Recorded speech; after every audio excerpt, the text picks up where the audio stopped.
Welcome, dear viewers. Today we begin a fascinating journey through the centuries. A journey through historical events that not only shape the world we know today, but still influence how we understand the past, the present, and even the future. But before we descend into the ancient world, let us first look at our own time. We live in an age of upheaval, an age of global crises, wars, and technological breakthroughs. The events of our time seem to echo the words spoken by the earliest prophets of the Jewish people. Words about the coming of the end of days. One of those ancient prophecies is the War of Gog from the land of Magog, described by the prophet Ezekiel. According to the wisdom of Kabbalah, this war should not be understood only as a physical conflict. Rather, it is an inner struggle within every human being, a battle between good and evil, between love and egoism within the human heart. And when we look at the modern world, torn by contradictions and conflict, it is hard not to hear the echo of that ancient vision. Humanity appears divided between two great civilizational and ideological poles. On one side stands the Western world, led by the United States.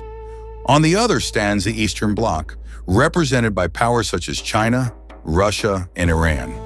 And in the middle of these geopolitical and spiritual currents stands Israel, in a position unlike any other, belonging fully to neither side. In this series, we will explore the history of the Jewish people through the lens of Kabbalah, and we will try to understand the deeper connection between Israel, Iran, and Russia. It is a journey through history through the lens of Kabbalah. Let us begin at the beginning of the end. Our story starts in 926 BCE, right after the death of King Solomon.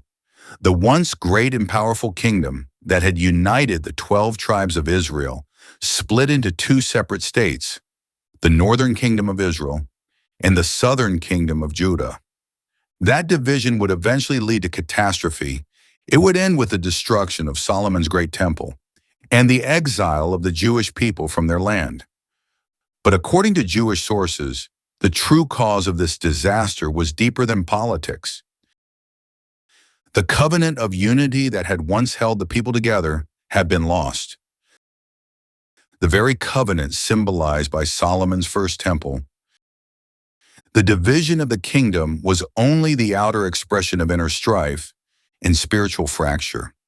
On one side stood the kingdom of Judah with its capital in Jerusalem.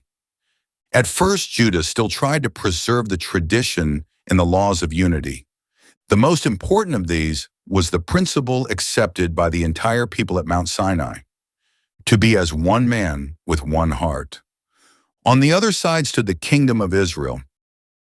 Its leaders in particular rejected that covenant of unity and allied themselves with neighboring states in their rivalry with Judah. The Talmud describes the corruption of such leaders in striking language. Rav Elazar said, "These are people who eat and drink together, yet stab one another with the swords of their tongues." And later, we will see where that path led. In 722 BCE, after a 3-year siege, the Assyrian king Sargon II completed the conquest of Samaria, the capital of the northern kingdom.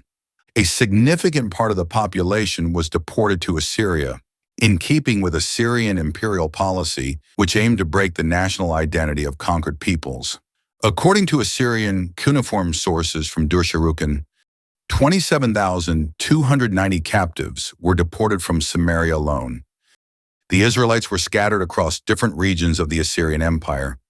This became a turning point in Jewish history, because 10 of the 12 tribes of Israel, the tribes that made up the northern kingdom, never returned to their historical homeland. And that gave birth to one of the great mysteries of history. What happened to the 10 lost tribes of Israel? That question has echoed through centuries, and it remains with us to this day.